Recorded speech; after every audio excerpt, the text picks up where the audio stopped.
Fine. Good morning everyone. આપણે છેલ્લે પર્યાવરણીય પરિબળોની ચર્ચા કરી છે. ચાર પ્રકારના પર્યાવરણીય પરિબળોની વાત આપણે કરી છે.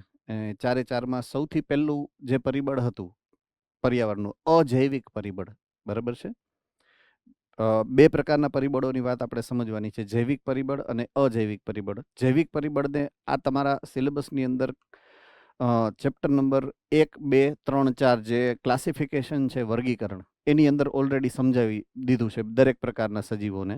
આદિકોષ કેન્દ્રી સજીવો, સુકોષ કેન્દ્રી સજીવો, તમામ પ્રકારના સજીવો વિશેની જે માહિતી છે એ તમને શેર કરી દીધી છે વર્ગીકરણના ચેપ્ટરમાં.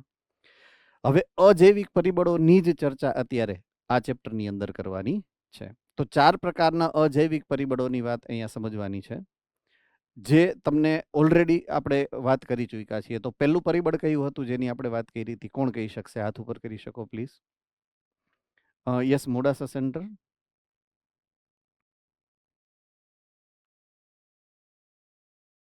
તાપમાન.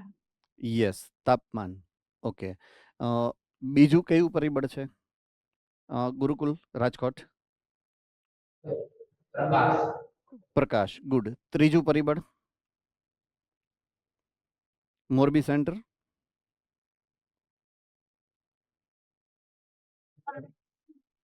પાણી. અને ચોથું સેન્ટર, સોરી, ચોથું પરિબળ જુનાગઢ સેન્ટર. ભૂમિ. ભૂમિ. યસ. હવે આજે આપણે જે ટોપિક ઉપર આગળ વધીએ છીએ એ ટોપિક છે સજીવોની પ્રતિક્રિયાઓ. બરાબર છે. હવે સજીવોની પ્રતિક્રિયા એટલે કે દાખલા તરીકે સજીવ તરીકે એ એક કોષીય હશે, બહુકોષીય હશે, વનસ્પતિ હશે, પ્રાણી હશે, ફૂગ હશે. એ જ્યારે પોતાના પર્યાવરણમાં, પોતાના નિવાસ સ્થાનમાં, બરાબર છે, વસવાટ કરતો હોય ત્યારે એ આ ચારેય પરિબળો ઉપર નિર્ધારિત છે પોતાના અસ્તિત્વ ટકાવવા માટે. હવે વાત અસ્તિત્વ ટકાવવાની છે.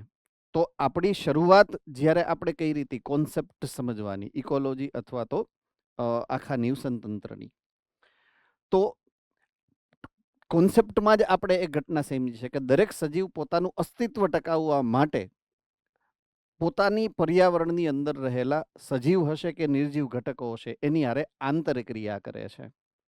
તો બે હેતુ છે આંતરક્રિયાના. એક હેતુ છે તો કે અસ્તિત્વ ટકાવવું અને બીજો હેતુ છે પ્રજનન. તો આ બે હેતુ માટે થઈ અને આ ચારે ચાર પરિબળ ઉપર આપણે આધાર રાખતા હોઈએ છીએ. બરાબર છે. આ દીપક પ્રજાપતિ લખેલું આવે છે એ કયું સેન્ટર છે?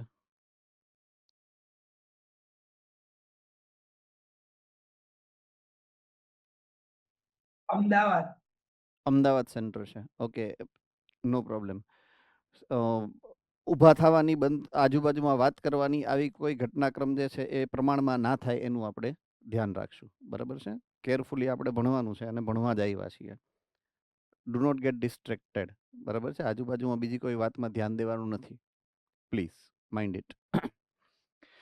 ઓકે. તો સજીવો અસ્તિત્વ ટકાવવા માટે અને પ્રજનનની પ્રક્રિયા માટે પોતાના આજુબાજુના આ પર્યાવરણીય ચારે ચાર ઘટકોની સાથે આંતરક્રિયા કરતો હોય છે. ઓકે. તો અસ્તિત્વ ટકાવવા માટે કે પ્રજનન કરવા માટે એની પાસે જે વ્યવસ્થા છે એ વ્યવસ્થાની વાત કરવાની છે સૌથી પહેલા. બરાબર છે. તો કોઈ પણ સજીવ પોતાનું અસ્તિત્વ ટકાવવા માટે જે ક્રિયા કરે છે, 2 લેક્ચર પહેલાની વાત, એને આપણે દેહધાર્મિક ક્રિયાઓ કીધી છે.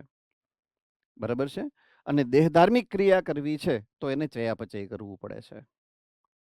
ચયાપચય કરવા માટે ઉત્સેચક અને ચયાપચયકોની જરૂરિયાત છે. અને એ જે જૈવ રાસાયણિક પ્રક્રિયાઓની આપણે વાત સમજવાની છે, તો એ જૈવ રાસાયણિક પ્રક્રિયાઓ કરવા માટે એને કોઈક એક ચોક્કસ પ્રકારની આંતરિક પરિસ્થિતિની જરૂરિયાત છે. તો સજીવમાં એ એક કોષીય હશે તો કોષની અંદર કોષરસમાં, અને બહુકોષીય હશે તો દેહજળ અને કોષની અંદર વિશિષ્ટ પ્રકારની પરિસ્થિતિની જરૂરિયાત છે. આ આંતરિક પરિસ્થિતિ એને આપણે સમસ્થિતિ કહીએ છીએ. Chapter number 9 again. બરાબર છે. ધોરણ 11ના ચેપ્ટર નંબર 9 ની અંદર આ સમસ્થિતિ શું છે એના વિશેની સંકલ્પના તમે સમજાવી છે. તો દરેક સજીવ પોતાની અંદર પોતાની જરૂરિયાત પ્રમાણેની એક પરિસ્થિતિ, ચોક્કસ પરિસ્થિતિ જાળવી રાખવાનો સતત પ્રયત્ન કરતો હોય છે. અને આ જે પ્રયત્ન છે, આ જે સ્થિતિ છે, આ સ્થિતિને સમસ્થિતિ કહેવાય. એક સરખી એટલે કે સમાન પર્યાવરણીય સ્થિતિ, આંતરિક પર્યાવરણ, બહારના પર્યાવરણની હું વાત નથી કરતો. સજીવના દેહની અંદરનું જે પર્યાવરણ છે એને જાળવી રાખવું પડે જો એને દેહધાર્મિક ક્રિયાવિધિ કરવી છે તો. અને એ પર્યાવરણીય સ્થિતિ, આંતરિક પર્યાવરણીય સ્થિતિને સમસ્થિતિ એવું નામ આપવામાં આવે છે. તો સમસ્થિતિમાં બે પ્રકારની વ્યવસ્થાઓ સમસ્થિતિને આધીન હોય છે. અમુક સજીવો એવા છે કે જે એક ધારી સમસ્થિતિની પરિસ્થિતિ છે એ જાળવી રાખતા હોય છે. અને એ પ્રાણીઓને નિયમન કરતા પ્રાણીઓ કહેવાય. નિયમન કરવું કહેવાય આ ઘટનાક્રમને, કે હું મારા શરીરનું તાપમાન એક સરખું જાળવી શકું છું. હું મારા શરીરની અંદર ચોક્કસ પ્રકારના દ્રવ્યોનું પ્રમાણ નિશ્ચિત પ્રકારે જાળવી શકું છું. દાખલા તરીકે તમને ચેપ્ટર નંબર 9 ની અંદર એવું સમજાયું છે છેલ્લે ઉત્સેચકમાં કે આપણા દેહનું તાપમાન ખાલી જગ્યા ડિગ્રી છે જે એક ધારું જળવાય છે. કોને ખબર છે આપણા શરીરનું તાપમાન સામાન્ય રીતે કેટલા ડિગ્રી જળવાતું હોય છે? Yes, Rajkot Gurukul. 37 degree. Good. Okay. આપણા શરીરની અંદર સામાન્ય પીએચ જે જળવાતી હોય છે એ પીએચ કેટલી છે? જુનાગઢ સેન્ટર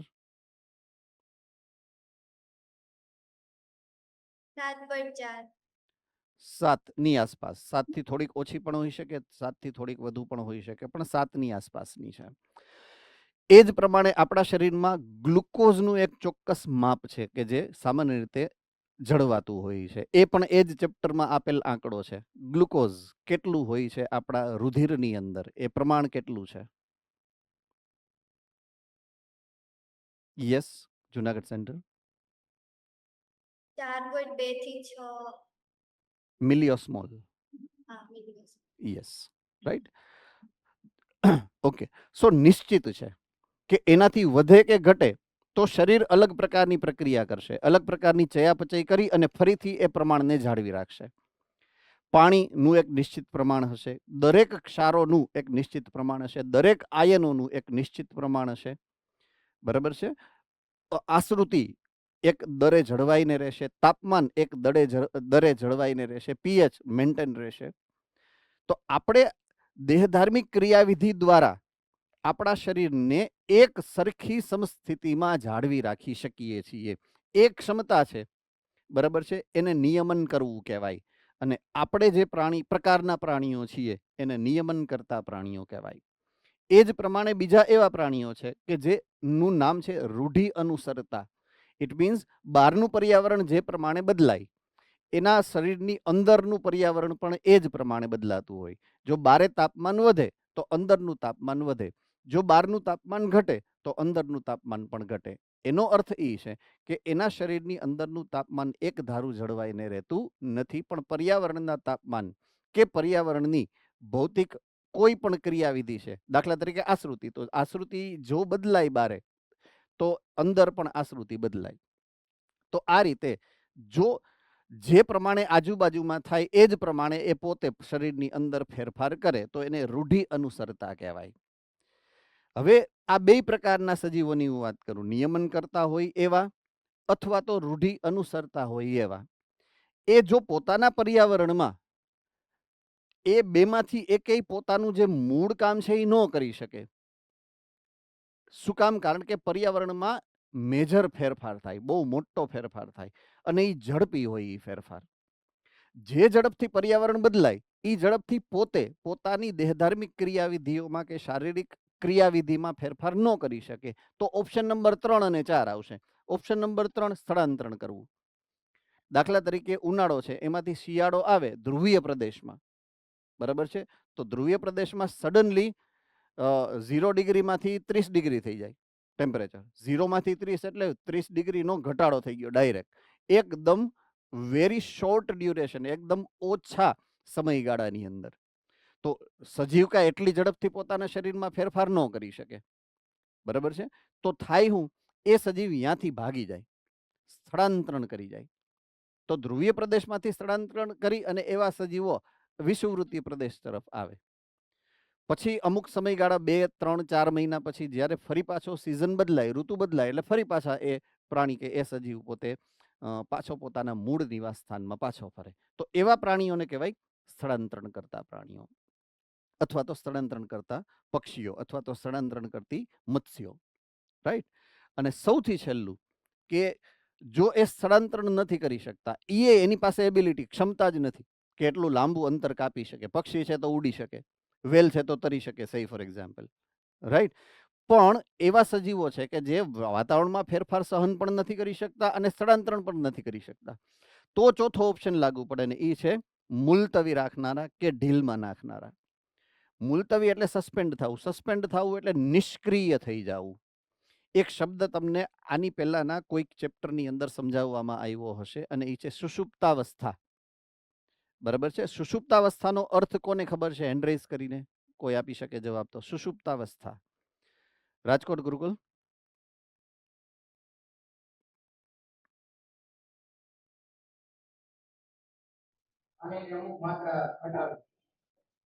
ઓકે, સુષુપ્તાવસ્થાનો અર્થ એવો આપણે રાખશું ટેકનિકલી કે એ સુષુપ્ત થાય છે, એનો અર્થ એવો કાઢવાનો છે આપણે કે એ દેહધાર્મિક રીતે નિષ્ક્રિય થઈ જાય. દેહધાર્મિક રીતે નિષ્ક્રિય તો જ થાય જો એ ચયાપચય બંધ કરે.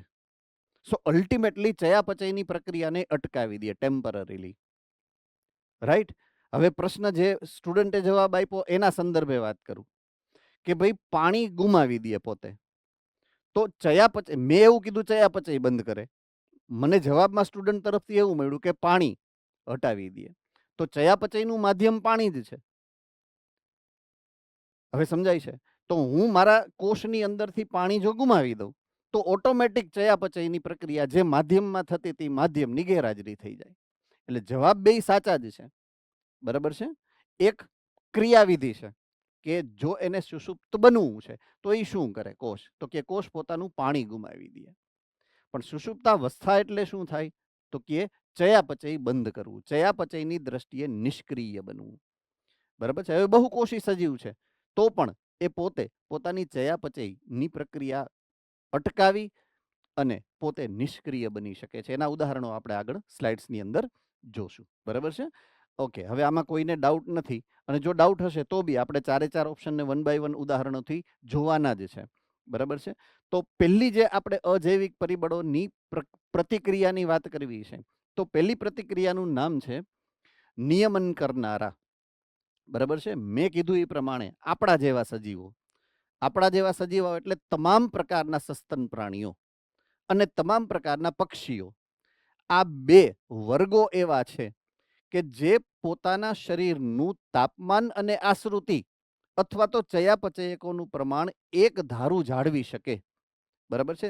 વર્ગીકરણની અંદર જ્યારે તમે ચેપ્ટર નંબર 3 અને ચેપ્ટર નંબર 4 ભણ્યા હશો, બરાબર છે, તો ચેપ્ટર નંબર 4માં ખાસ કરીને પ્રાણીઓમાં એક શબ્દ કોમનલી તમને સાંભળવા મળ્યો હશે, બરાબર છે, શીત રુધિરવાળા અને ઉષ્ણ રુધિરવાળા.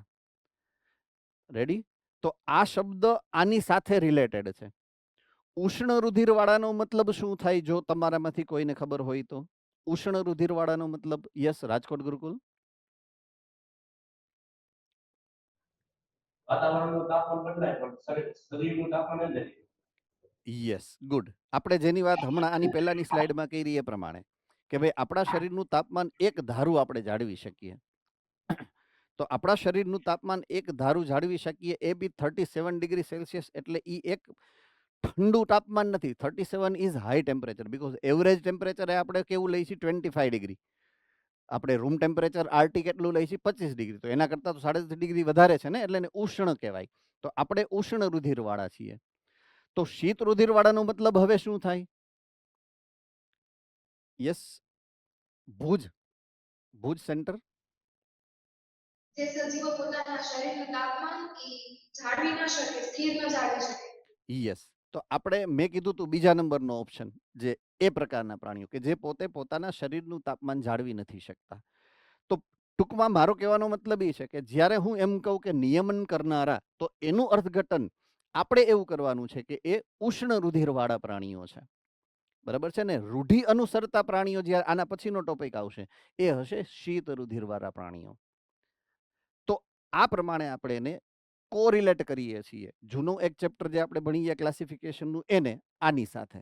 બરાબર છે? આપણો પોઈન્ટ ઓફ વ્યૂ ત્યાં અલગ હતો, આપણો પોઈન્ટ ઓફ વ્યૂ અત્યારે અલગ છે સમજવાનો. ઓકે, તો દેહધાર્મિક રીતે એ સમસ્થિતિ જાળવી રાખવા માટે સક્ષમ છે. એ લોકો પોતાની સમસ્થિતિ જાળવી રાખે છે. સમસ્થિતિની વ્યાખ્યા મેં હમણાં થોડીક વાર પહેલા સમજાવી. ઓકે, કોને ખબર છે સમસ્થિતિની વ્યાખ્યા? હાથ ઉપર કરીને સમજાવી શકે છે મને. સમસ્થિતિ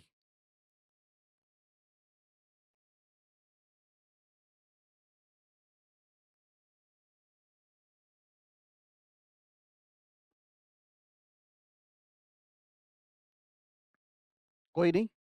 એક્સપ્લેન કરી દો ફરીથી એક વખત. બરાબર છે? ઓકે.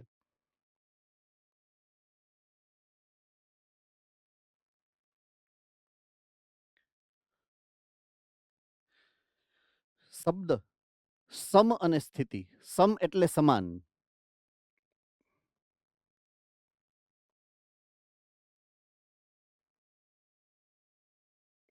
અને સ્થિતિ એટલે તો ખબર જ છે, જે કન્ડિશન્સ, જે પરિસ્થિતિની જરૂરિયાત આપણે છે એવી સ્થિતિઓ ને જાળવણી કરવી.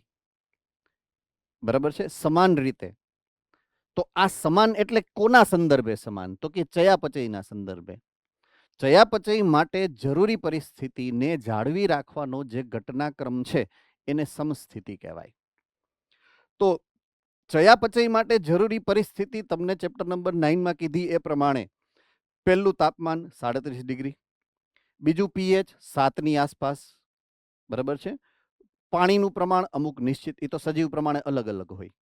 બરાબર છે? ક્ષારોનું પ્રમાણ બધા સજીવોમાં અલગ અલગ પ્રકાર. તો એ જો પરિસ્થિતિ એને મળશે તો એ પ્રકારના સજીવોમાં દેહધાર્મિક ક્રિયાવિધિઓ અથવા તો ચયાપચય શ્રેષ્ઠમાં શ્રેષ્ઠ થઈ શકે. ઈષ્ટતમ એવો શબ્દ વાપરેલો છે. ઈષ્ટતમ સ્થિતિની જાળવણી એટલે સમસ્થિતિ. બરાબર છે? તો ઈષ્ટતમ શબ્દને યાદ રાખવાનો. ઈષ્ટતમનો પણ ચોક્કસ મતલબ છે. બરાબર છે? કે જો કોઈ ક્રિયાવિધિ કરવી છે, પોઈન્ટ સમજવાનો છે. ઈષ્ટતમનો મતલબ છે જો કોઈ ક્રિયાવિધિ કરવી છે એના માટે જે ટેમ્પરેચર એટલે કે તાપમાન બેસ્ટમાં બેસ્ટ હોય ઈ તાપમાનને ઈષ્ટતમ કહેવાય. જો કોઈ ક્રિયાવિધિ માટે કોઈ ચોક્કસ પ્રકારની પીએચ એ સૌથી વધારે એ ક્રિયાવિધિ થાય તો એ પીએચ ને ઈષ્ટતમ પીએચ કહેવાય. બરાબર છે? તો ઈષ્ટતમનો મતલબ કે જરૂરી પ્રક્રિયા કરવા માટે જરૂરી પરિસ્થિતિની વધુમાં વધુ જે માત્રા છે એને ઈષ્ટતમ માત્રા કહેવાય. તો દાખલા તરીકે મારે મારી દેહધાર્મિક ક્રિયાઓ કરવી છે, મારે મારું ચયાપચય કરવું છે, અને એ ચયાપચય કરવા માટે મારે મહત્તમ તાપમાન, બેસ્ટમાં બેસ્ટ ચયાપચય કરવું હોય તો મહત્તમ તાપમાનની જરૂરિયાત મારી 37 ડિગ્રી છે, તો 37 ડિગ્રી થઈ ગયું ઈષ્ટતમ તાપમાન. ચયાપચય માટે મારે બેસ્ટમાં બેસ્ટ ચયાપચય કરવું છે અને એ બેસ્ટમાં બેસ્ટ ચયાપચય થાય 7 પીએચ. બરાબર છે? તો 7 પીએચ ઈષ્ટતમ પીએચ થઈ ગઈ. રાઈટ? 4.2 મિલીઓસ્મોલ, બરાબર છે, ગ્લુકોઝ જે છે એ જરૂરી છે તમારા શરીરમાં, તો એની માત્રા જાળવવી પડે. તો વધુમાં વધુ તમે આટલી માત્રા જાળવો તો તમારા શરીરની અંદર ગ્લુકોઝનું જે પ્રમાણ અથવા ગ્લુકોઝની જે જરૂરિયાત છે એ સેટિસ્ફાય થઈ જાય છે. તો એ ઈષ્ટતમ માત્રા થઈ ગઈ. તો દાખલા તરીકે હૃદયના ધબકારા, તો ઈષ્ટતમ ધબકારાનું પ્રમાણ કેટલું છે? 1 મિનિટમાં કેટલા થવા જોઈએ? 72, 72. તો ઈષ્ટતમ થઈ ગયું. એનાથી ઘટે તોય તકલીફવાળી પરિસ્થિતિ કહેવાય, એનાથી વધે તો પણ પરિસ્થિતિ તકલીફવાળી જ છે. બરાબર છે? તો ઈષ્ટતમનો મતલબ આ રીતે આપણે સમજવાનો રહેશે અને યાદ રાખવાનો રહેશે. તો આ સજીવો એવા છે કે જે સમસ્થિતિ એટલે કે ઇષ્ટતમ કન્ડિશન, ઇષ્ટતમ પરિસ્થિતિને એ જાળવી શકે છે પોતાની રીતે. શરીરનું તાપમાન અને આશ્રુતિનું દબાણ એક સરખી રીતે જાળવી શકે છે. અને પક્ષીઓ અને સસ્તનો આ બે જ એવા સજીવો છે કે જેની અંદર આ કેરેક્ટરિસ્ટિક ફીચર એટલે કે આ લાક્ષણિકતા છે. બાકીના એનાથી નિમ્ન કક્ષાના કોઈ પણ સજીવની અંદર આ ક્ષમતા નથી. તો હવે વર્ગીકરણનો ઇતિહાસ જોઈએ આપણે, starting from bacteria to mammals, એટલે કે આદિકોષ કેન્દ્રીથી લઈ સુકોષ કેન્દ્રી એક કોષીય, એમાંથી આપણે આગળ જઈએ તો આવશે બધા ફૂગ સૃષ્ટિ, એનાથી આગળ જઈએ વનસ્પતિ સૃષ્ટિ, અને સૌથી છેલ્લે આવશે પ્રાણી સૃષ્ટિ. અને પ્રાણી સૃષ્ટિના વર્ગીકરણમાં છેલ્લા બે વર્ગો છે, એક છે એવિયન એટલે કે પક્ષી, અને બીજું છે મેમલ્સ એટલે કે સસ્તનો. આ બે જ સમૂહ એવા છે પ્રાણીઓના જ, એનાથી ઓછા સમુદાય તો બીજા એકેય નહીં, બરાબર છે. તો શું કહેવાય, એક વર્ગ છે સસ્તન અને બીજો વર્ગ છે વિહગ. આ બે જ વર્ગના એવા સજીવો છે, એવા સભ્યો છે કે જેની પાસે આ ક્ષમતા છે. એનો અર્થ એ છે કે આ ક્ષમતા જો પ્રાપ્ત કરવી હોય તો ઉત્ક્રાંતિના ઈ છેડા સુધી પહોંચવું પડે. એટલું શ્રેષ્ઠ કક્ષાનું તમારે ઉદ્વિકાસ કરવો પડે, તો જ તમે આ જે છે પોતાની સમસ્થિતિ જાળવવા માટેનું અનુકૂલન તમારી અંદર થઈ શકે છે. અગેઇન કોરિલેટ કર્યું છે આપણે બે ડિફરન્ટ ટોપિકને, ચેપ્ટર નંબર 4 ને અને ચેપ્ટર નંબર 12મા ધોરણનું 11મું છે, બરાબર છે. એ બે ટોપિકને મેં કોરિલેટ કર્યા છે અહીંયા. ઓકે, સો નેક્સ્ટ સ્લાઇડમાં જઈએ આપણે. તો હવે સૌથી મહત્વની બાબત એ આવશે કે દાખલા તરીકે હું વાત કરું કે ભાઈ અજૈવિક પરિબળો છે, એમાં વાત કરું હું તાપમાનની, બરાબર છે. કેની વાત કરું છું હું? તાપમાનની. તો નિયમન કરનારા એટલે કે આપણે આપણા શરીરનું તાપમાન નિયમિત રાખી શકીએ, નિયમન કરી શકીએ, 37 ડિગ્રી અચળ રાખી શકીએ. તો એના 2-3 ઉદાહરણો અહીંયા આપેલા છે. પહેલું જે આ ફકરો છે એમાં એવું લખ્યું છે કે આપણા શરીરનું તાપમાન 37 ડિગ્રી છે. તો એ નિબંધ હવે આપણે લખવાની જરૂર નથી, એને એક્સપ્લેન કરવાની જરૂર નથી, આપણને ખબર છે. ઓકે, 37 ડિગ્રી અંદર છે. હવે બે પરિસ્થિતિની વાત કરી છે. વચ્ચેનો જે આ ફકરો છે એની અંદર ઉનાળાની સ્થિતિની વાત કરી છે, અને નીચેનો જે ફકરો છે એમાં શિયાળાની પરિસ્થિતિની વાત કરી છે. તો દાખલા તરીકે ઉનાળો છે, આપણે અહીંયાથી બહાર નીકળ્યા અને બારે ગરમી છે, તો 2 જ મિનિટમાં શું થશે, તમારા શરીરમાંથી પસીનો નીકળવાનું શરૂ થશે, બરાબર છે.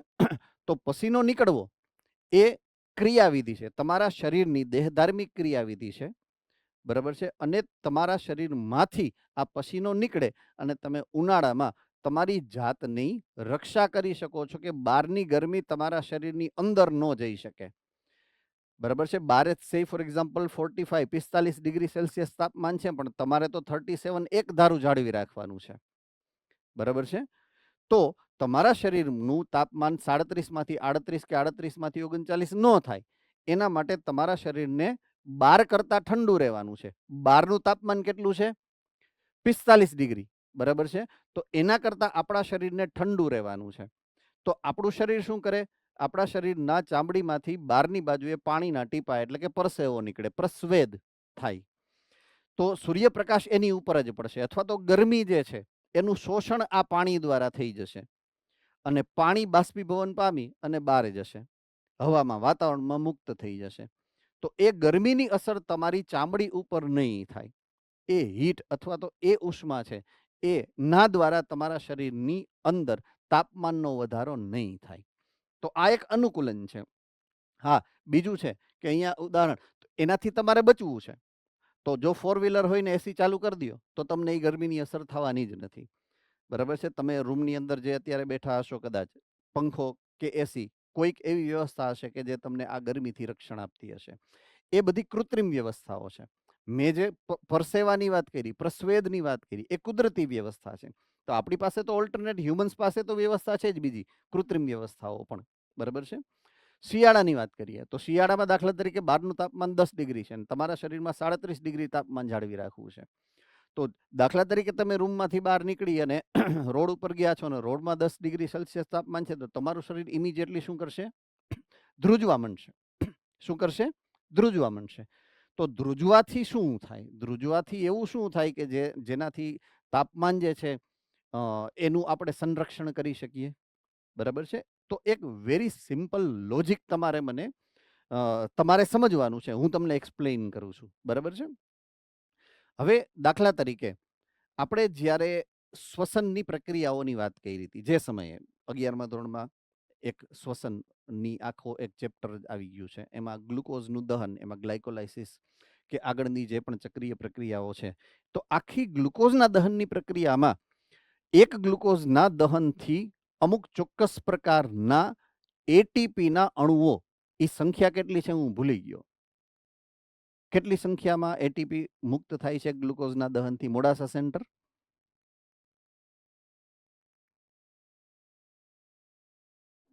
કુલ 8 એટીપી મળે પણ ચોખ્ખા એટીપી 2. ફરીથી કુલ એટીપી 8 મળે પણ ચોખ્ખા એટીપી હોય 2. ઓકે, આખા ગ્લુકોઝના બે બે ચક્રીય પ્રક્રિયાઓ, આઈ મીન ક્રેબ્સ ચક્રની 38, ગુડ, 38, 38 એક ગ્લુકોઝના દહન કરો તમે એટલે 38 એટીપી જે છે એવી 38 એટીપી તમને મળે છે.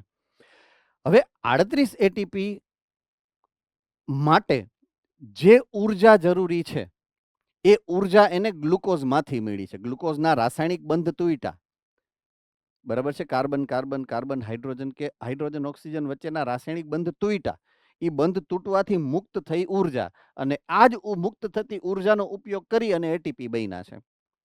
તો ગ્લુકોઝમાં માત્ર 38 એટીપી જ બનાવી શકે એટલી જ ઉર્જા નથી. ઉર્જા તો ઢગલો એક છે એની અંદર. એક ગ્લુકોઝ પાસે એના કરતા ઘણી બધી વધારે ઉર્જા છે. સમજાય છે કે નહીં? પણ છતાં હવે એક બીજું સામાન્ય ઉદાહરણ આપું તમને. દાખલા તરીકે મેં એવું કીધું કે ચેપ્ટર નંબર 11 જે આપણે ચાલે છે એની ટેસ્ટ આવતા અઠવાડિયે છે, એટલે એ ચેપ્ટર તમે વાંચ્યું આખું. તમે ટેસ્ટ ભરી અને જ્યારે બારે રિઝલ્ટ તમને મળશે અને કમ્પેર કરશો તો તમને પૂરેપૂરા માર્ક્સ આવશે એવી પોસિબિલિટી નથી એવું નથી, આવી પણ શકે. પણ મેજોરિટી ઓફ ધી ટાઈમ દરેક ચેપ્ટરમાં તમને પૂરા માર્ક્સ આવતા નથી. તમે થિયરી લખવા બેસો તો લીટીએ લીટીની શબ્દે શબ્દ તમને યાદ રહી જાય અને એ આન્સરમાં તમે લખેલું હોય એવું જનરલી બનતું નથી. ક્યાંક ને ક્યાંક અમુક શબ્દો ક્યાંક તમે ભૂલી જાઓ છો. તો 100% યાદ રાખવાની પોસિબિલિટી કે ક્ષમતા તમારામાં ના હોય. તમારામાં નહીં, મારામાંય ના હોય. બરાબર છે? મારે પણ ઘણીવાર રેફરન્સ લેવો પડતો હોય છે. મારે પણ ઘણીવાર ચોપડીમાં જોવું પડતું હોય છે, કારણ કે કોઈની ક્ષમતા 100% છે ને. ફિઝિક્સ ના પાડે છે કે 100% કાર્યક્ષમતા સંભવ નથી કોઈ પણ તંત્રની અંદર. બરાબર છે? કાર્યક્ષમતા 100% હોતી નથી. તો આપણે તંત્ર જ છીએ, આપણી કાર્યક્ષમતા ક્યારેય 100% ના હોઈ શકે. તો આ એક બાબતને ખાસ નોંધમાં લેવી. તો તમને એટલા માટે 100% યાદ ન રહે, કારણ કે મગજની કાર્યક્ષમતા પણ 100% તો નથી જ. તો જેટલું યાદ રહે એટલા ટકા તમારા મગજની કાર્યક્ષમતા છે, એવો આ ચોખ્ખો માપ તમે કાઢી શકો. તો જ્યારે ગ્લુકોઝના અણુ તૂટે અને એટીપી બને તો 100% ઉર્જાને તમે એટીપીમાં કન્વર્ટ કરી શકતા નથી. ઓનલી 45% ઉર્જાનું જ રૂપાંતરણ એટીપીમાં થાય છે. 55% ઉર્જા વ્યય પામે છે, ઉષ્મા ઉર્જા સ્વરૂપે વ્યય પામે. કયા સ્વરૂપે? ઉષ્મા ઉર્જા.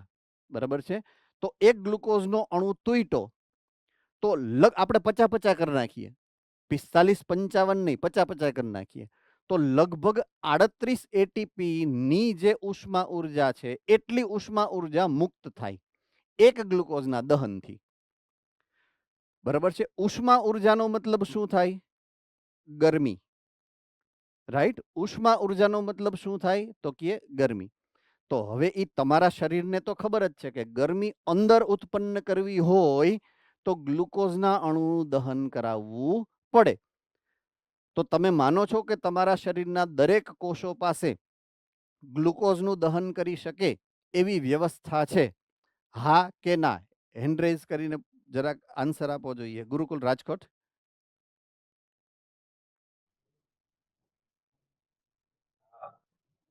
યસ. ઓકે. કઈ વ્યવસ્થા છે? કન્ટિન્યુ. કઈ વ્યવસ્થા છે? સોરી, એ વ્યવસ્થા શું છે કોષની અંદર? એટીપીનું રૂપાંતર ઉર્જામાં કરે. કોણ કરશે? આ સૂત્ર. કણાભ સૂત્ર. Excellent, good.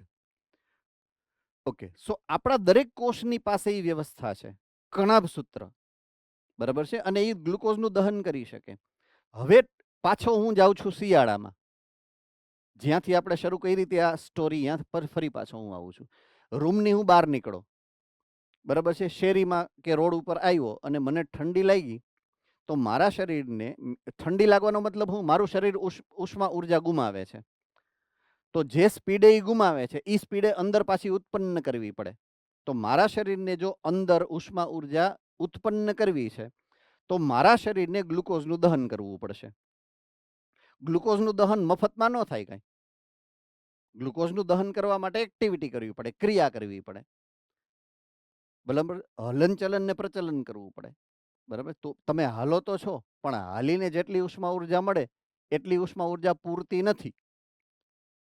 તો તમારા શરીરને ખબર છે, એટલે તમારું શરીર શું કરે, એબનોર્મલ મૂવમેન્ટ, બરાબર છે, બેફામ મૂવમેન્ટ કરે, પણ લાંબી લાંબી ડાભ ન ભરે, આમ ધીમે ધીમે ધીમે ધીમે કરે, એને તમે ધ્રુજવું કહો છો. તો તમારા સ્નાયુઓ સંકોચન અને વિસ્તરણ પામશે, પણ ઓછી માત્રામાં. પણ એ કરવા માટે એને ગ્લુકોઝની જરૂર પડશે, એટલે ગ્લુકોઝનું દહન કરશે, અને આ ગ્લુકોઝના દહન દ્વારા એ ઉષ્મા ઉર્જા ઉત્પન્ન કરશે અને તમારું શરીર અંદરથી ગરમ રહેશે. સો આ એક વૈજ્ઞાનિક ક્રિયાવિધિ છે, અનુકૂલન છે. તમારા શરીરનું તમે તાપમાન ઠંડીમાં આ રીતે જાળવી શકો છો, બરાબર છે. સો આ એક જે ક્રિયાવિધિ છે તાપમાનને જાળવી રાખવા માટે, ઉનાળામાં અલગ પ્રકારની છે, પ્રસ્વેદ એટલે કે પસીના દ્વારા, અને શિયાળામાં અલગ છે, ધ્રુજીને, બરાબર. તમારા શરીરમાં ધ્રુજારી થાય.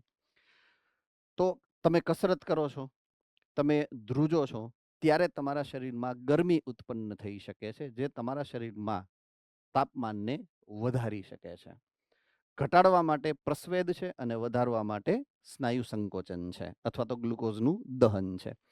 તો આ રીતે આપણે આપણા શરીરનું તાપમાન જે છે એ એક સરખા જાળવી શકતા હોઈએ છીએ.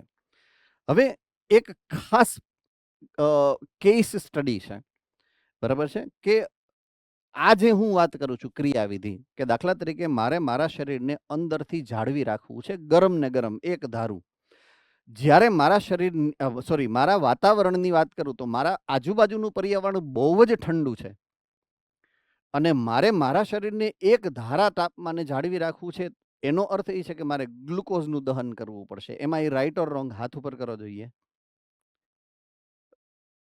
રાઈટ? ઓકે. સો મારે મારા શરીરને જો ગરમ રાખવું છે તો મોટા પ્રમાણમાં ગ્લુકોઝ વાપરવો પડે, બરાબર છે. તો ધ્રુવીય પ્રદેશની વાત કરું હવે, ધ્રુવીય પ્રદેશ. તો ધ્રુવીય પ્રદેશની અંદર જે કેસ સ્ટડીની વાત કરું છું, એ કેસ સ્ટડીનું વિધાન અહીંયા નીચેનું સૌથી છેલ્લું, કે મુખ્ય કારણ એવું છે કે ખૂબ નાના પ્રાણીઓ ધ્રુવીય પ્રદેશોમાં ભાગ્યે જ જોવા મળે. નાના કદના પ્રાણીઓ એટલે કે ઉંદર, એવા નાના એવા પ્રાણીઓ, સસ્તનના સૌથી નાનામાં નાનું પ્રાણી જે આપણે ખબર છે અને યાદ છે એ છે ઉંદર. તો ઉંદર જેવા નાના કદના સસ્તન પ્રાણીઓ ધ્રુવીય પ્રદેશમાં ન જોવા મળે તમને, બરાબર છે. મોટા પ્રાણીઓ, દાખલા તરીકે વેલ છે, તો એના સમુદ્રમાં સસ્તન છે, વેલ, બરાબર છે. હું સસ્તનોની વાત કરું છું. તો ધ્રુવીય પ્રદેશમાં તમે સસ્તનમાં વેલને જોઈ શકો, સીલ માછલીને જોઈ શકો. સીલ એ પણ માછલી નથી, એકચ્યુઅલી સસ્તન છે. તો એ બધું તમે જોઈ શકો.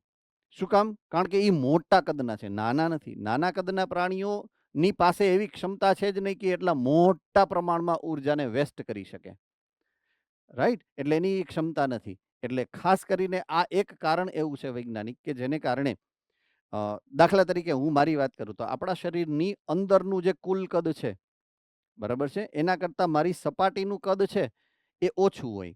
પણ નાના કદના પ્રાણીઓમાં એવું થાય કે એના શરીરનું અંદર જે કુલ કદ છે એના કરતાં એની સપાટીનું ક્ષેત્રફળ જે છે એ વધારે હોય. તો આ એનું મૂળ વૈજ્ઞાનિક કારણ છે કે શું કામ નાના કદના પ્રાણીઓ પોતાનું અસ્તિત્વ ધ્રુવીય પ્રદેશમાં ન ટકાવી શકે. કારણ કે જો એને આ રહેવું છે ધ્રુવીય પ્રદેશમાં, તો એને પોતાના શરીરમાંથી ખૂબ મોટા પ્રમાણમાં ઉર્જા ઉત્પન્ન કરવી પડે, અને એટલી મોટા પ્રમાણમાં ગ્લુકોઝનું દહન કરી ચયાપચય કરી શકે એવી શક્યતાઓ હોતી નથી, બરાબર છે. એટલે આ એક કેસ સ્ટડી આની સાથે સંકળાયેલ હતી. ઓકે, પરિબળ નંબર 2 ની વાત કરીએ તો બીજા નંબરનું પરિબળ છે, અથવા તો જે પ્રતિક્રિયાનું પ્રમાણ છે એ છે અનુકૂળ થવું, બરાબર છે. અનુકૂળ થવું એટલે આજુબાજુનું જે વાતાવરણ છે એના જેવું થઈ જવું. જો બારે ઠંડુ છે વાતાવરણ તો આપણા શરીર ઠંડા પડી જાય. જો બહારનું વાતાવરણ ગરમ છે તો આપણું શરીર ગરમ થઈ જાય. તો બહારના વાતાવરણ પ્રમાણે અનુકૂળ થવાની પ્રક્રિયા છે. બરાબર છે. તો હવે વાત કરીએ કે એક જે છે સૌથી પહેલી વાત જે આપણે સમજ્યા હતા જૂની,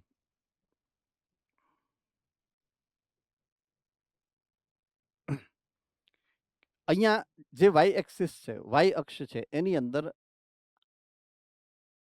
આંતરિક તાપમાન આપેલું છે. દાખલા તરીકે, અને આ જે એક્સ અક્ષ છે એમાં તમને આપેલું છે બાહ્ય એટલે કે વાતાવરણનું. અહીંયા લખું છું.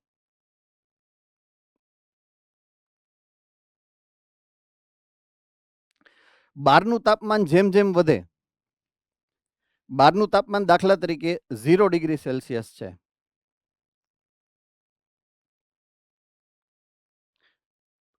ત્યારે પણ અંદરનું તાપમાન લગભગ 37 ડિગ્રી છે. બહારનું તાપમાન 5 ડિગ્રી થયું તો પણ અંદરનું તાપમાન કેટલું છે? 37 ડિગ્રી. બહારનું તાપમાન 10 ડિગ્રી થયું તો બી અંદરનું તાપમાન કેટલું છે? તો કે 37 ડિગ્રી. તો આ રીતે એક ધારું તાપમાન જાળવી શકે એ આપણે સમજ્યા હમણાં થોડીક વાર પહેલા જ. શું કહેવાય એને? યસ, રાજકોટ ગુરુકુલ.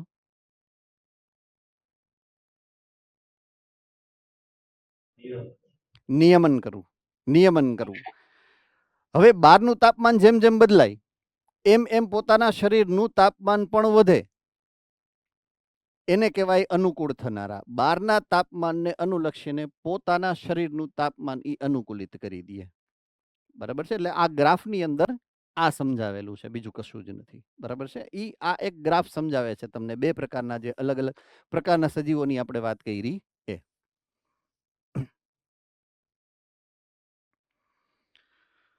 ઓકે, સો આની વાત કરીએ આપણે કે આ પ્રાણીઓ એવા છે કે જે બદલતા પર્યાવરણની સાથે પોતાના શરીરની અંદર જરૂરી ફેરફાર કરી અને બહારના વાતાવરણ જેવી જ પરિસ્થિતિ અંદર જે છે એના અંદરના આંતરિક પર્યાવરણમાં થતી હોય છે.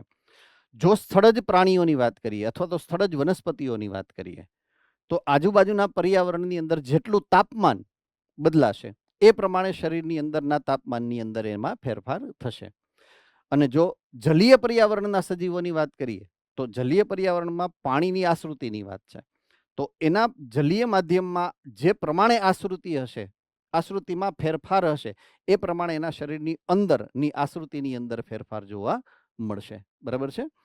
તો આ પ્રાણીઓ અજૈવિક જે પરિબળ સામે અનુકૂલિત થઈ જાય છે એવા પ્રાણીઓ આ સજીવ સૃષ્ટિમાં 99% સજીવો છે. 99% પ્રાણીઓ અને બાકીના પ્રાણી સિવાયના બધા જ સજીવો. એટલે સૌથી આદિકોષ કેન્દ્રીથી શરૂઆત કરો તો આદિકોષ કેન્દ્રી પણ અવાજ છે, અનુકૂળ થનારા. પછી પ્રોટિસ્ટા છે તો એ બી બધા કેવા છે? અનુકૂળ થનારા. પછી ફૂગની વાત કરો તો ફૂગ પણ અનુકૂળ થનારા સજીવો કહેવાય. વનસ્પતિ અનુકૂળ થનારા સજીવો કહેવાય. અપૃષ્ઠવંશીઓ મોટા ભાગના 99% અનુકૂળ થનારા. પૃષ્ઠવંશીઓ બે જ સમૂહ એવા છે કે જે પોતાના શરીરનું તાપમાન એક સરખું જાળવી શકે છે. કોણ? સસ્તન અને વિહગ. એ સિવાયના બધા જ મોડાસા સેન્ટર, એ સિવાયના બધા જ જે સજીવો છે, બરાબર છે, એ પ્રાણીઓ છે, આઈ મીન એ પણ કેવા છે? તો કે અનુકૂળ થનારા. બાકીના બધા જ સજીવો અનુકૂળ થનારા જ છે. બરાબર છે. મોટા ભાગના સજીવ પૃથ્વી ઉપર જે છે એ બધા અનુકૂળ થનારા છે. શરીરનું તાપમાન કે આશ્રુતિ એ સતત બદલાતી હોય છે. અને જલીય પ્રાણીઓમાં આશ્રુતિ અને સ્થળજ પ્રાણીઓમાં તાપમાન હંમેશા એના આજુબાજુના તાપમાન કે આજુબાજુની આશ્રુતિની સાથે એ મેચ કરે છે, સરખાવે છે. બહારનું તાપમાન ફરે, અંદરનું તાપમાન ફરે, બહારની આશ્રુતિ ફરે, અંદરની આશ્રુતિ ફરે. ઓકે, હવે જ્યારે વાત કરીએ છીએ સ્થળાંતરણ કરવાની, ત્રીજા નંબરની ક્રિયાવિધિ, તો જ્યારે પહેલા નંબરની ક્રિયાવિધિ કે બીજા નંબરની ક્રિયાવિધિ કરનારા સજીવો છે એ પોતાના પર્યાવરણમાં જ રહી અને ટાઈમે જો એ કામ ના કરી શકે, બરાબર છે, ત્યારે એ ભાગી જાય છે. તો જ્યારે સજીવ ની અંદર તણાવપૂર્ણ નિવાસ સ્થાન બને, એટલે પર્યાવરણની પરિસ્થિતિની, દાખલા તરીકે તમે રસ્તા વચ્ચે હાલ્યા જાઓ છો, સિમ્પલ એક્ઝામ્પલ, રસ્તા વચ્ચે હાલ્યા જાઓ છો, ઓચિંતાનું વાદળું ઘેરાય અને વરસાદ આવે એટલે તમે ભાગો કે ઊભા રહ્યો? તો કે ભાગો. ક્યાં ભાગો? જ્યાં વરસાદ ન આવતો એવા છાંયે, કાં તો ઝાડની નીચે ભાગો પહેલા તો, પછી તો ઝાડમાંથી પાણી પડવા માંડે એટલે છાપરું ગોતો, બરાબર, છાપરા નીચે ઊભા રહ્યો. કોકનો ઓટલો હોય અહીંયા ઊભા રહીએ આપણે, કાં કોકના ઘરમાં કરી જઈએ કે ભાઈ આ 2 મિનિટ ઊભા રહેવા દો અમને, રાઈટ. દુકાન હોય તો દુકાનના જે ઓલો છાંયો હોય, અહીંયા શેડ હોય, અહીંયા ઊભા રહીએ. તો એવી જગ્યા ગોતીએ છીએ. પછી વરસાદ રહી ગયો તો અહીંયા જ ઊભું રહેવાનું છે કે પાછું વહી જવાનું છે? પાછું વહી જવાનું. તમે કઈ થોડા અહીંયા ઊભા રહેવા માટે ગયા હતા? અહીંયા એ તો વરસાદ આવ્યો હતો એટલે તમે અહીંયા ટેમ્પરરી 2 મિનિટ ઊભા રહ્યા. વરસાદ રહી ગયો એટલે પાછું તમે તમારો રસ્તો પકડીને આગળ જવાનું છે એમ. તો આમાં એવું જ થાય કે દાખલા તરીકે એ લોકો પોતાના નિવાસ સ્થાનમાં એટમોસ્ફિયરિક જે ચેન્જ છે, સામાન્ય ચેન્જ છે, એના માટે તો અનુકૂલિત થયેલા જ છે. પણ અસામાન્ય ચેન્જ થાય, દાખલા તરીકે મેં કીધું હતું કે 0 ડિગ્રીમાંથી -30 થઈ જાય તો -30માં જીવવું કેમ? ત્યારે એ લોકો પોતાના નિવાસસ્થાન છોડી અને અન્ય નિવાસસ્થાનમાં જાય, અને એના માટે પાછું અનુકૂલન જોઈએ ને, કાં ઉડતા આવડવું જોઈએ, કાં તરતા આવડવું જોઈએ, બરાબર છે. હાલીને તો જઈ નથી શકાતું, હે ને? એટલે એવા વિશિષ્ટ અનુકૂલનો એને ધરાવવા પડે, અને આ જે ક્રિયાવિધિ છે એને સ્થળાંતરણ કરતી સજીવોની અનુકૂલિત સ્થિતિ કહેવાય, બરાબર છે. તો તણાવપૂર્ણ નિવાસસ્થાનમાંથી હંગામી ધોરણે, એટલે કે ટેમ્પરરી, થોડાક સમય માટે એ સ્થળાંતરિત થઈ અનુકૂળ વિસ્તારમાં જાય, અને જ્યારે તણાવપૂર્ણ સમય પૂરો થાય એટલે ફરી પાછા પોતાના મૂળ નિવાસ સ્થાનમાં પાછા આવી જાય છે. એક્ઝામ્પલ અહીંયા જે તમારી બુકની અંદર પહેલા શેર કરેલું હતું, અને એ છે સાઇબેરિયન ક્રેઇન્સનું. સાઇબેરિયાના ક્રેઇન નામના પક્ષીઓ છે.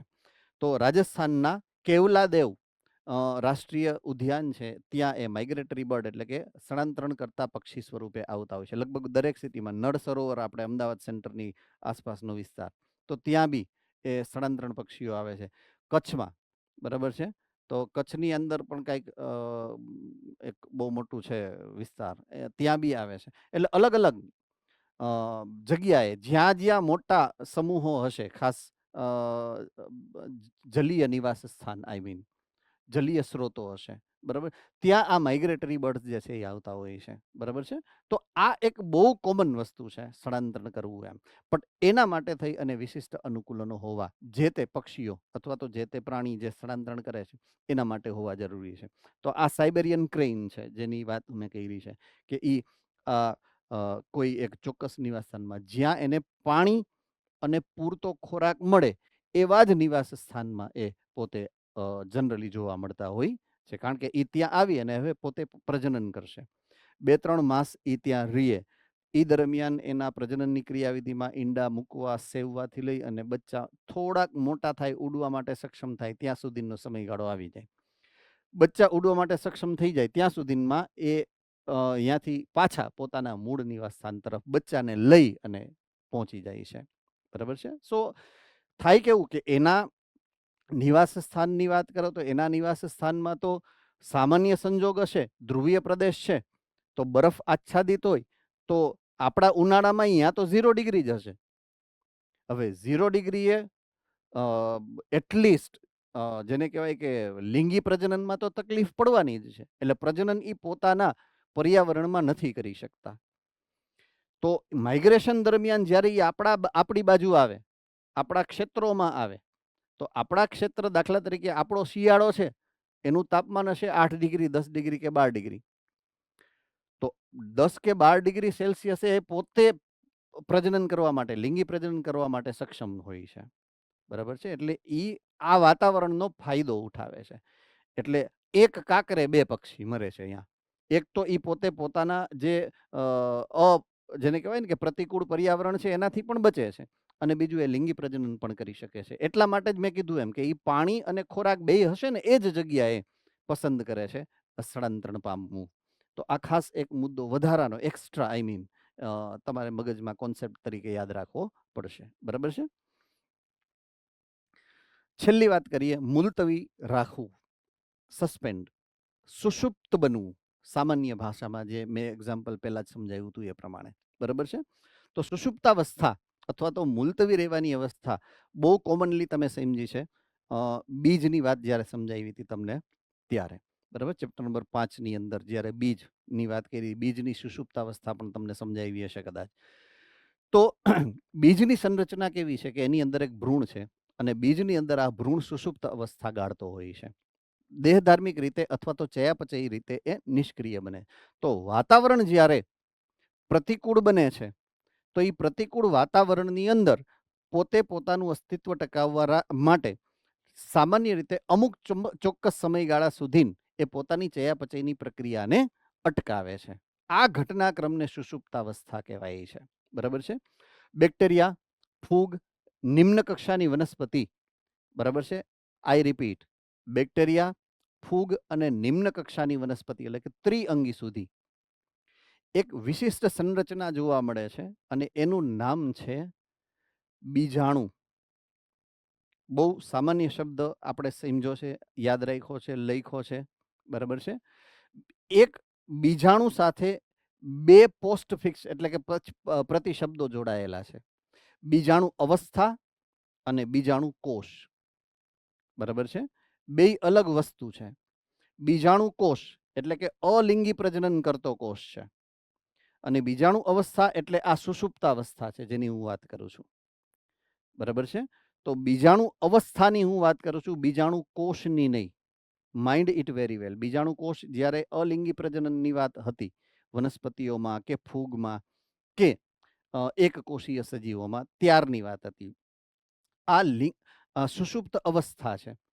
તો જ્યારે પ્રતિકૂળ પરિસ્થિતિ આવે ત્યારે કોષ જો એક કોષીય છે તો અને સજીવ દેહ જો બહુકોષીય છે તો પોતે દેહધાર્મિક રીતે નિષ્ક્રિય અવસ્થામાં રૂપાંતરિત થઈ જાય છે, બરાબર છે. તો નિમ્ન કક્ષાના સજીવોમાં જો આવું થાય તો એ અવસ્થાને બીજાણુ અવસ્થા એવું નામ આપવામાં આવે છે. તો બેક્ટેરિયા, ફૂગ અને નિમ્ન કક્ષાની વનસ્પતિ અલગ અલગ પ્રકારની જાડી દિવાલવાળા બીજાણુઓનું સર્જન કરે જ્યારે પ્રતિકૂળ પરિસ્થિતિ હોય ત્યારે. ફરીથી જ્યારે અનુકૂળ પરિસ્થિતિ આવી જાય ત્યારે હવે એ બીજાણુ અવસ્થા કેવી રીતે, દાખલા તરીકે તમે યાદ કરો અમીબા, બરાબર. પ્રોટિસ્ટાની અંદર અમીબા અને અમીબાનો છેલ્લો ચોથો પ્રકાર નામ કોને યાદ છે? ચોથા પ્રકારના અમીબા,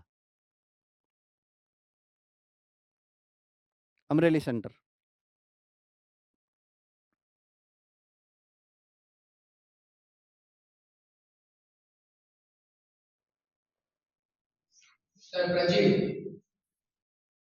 મયરા,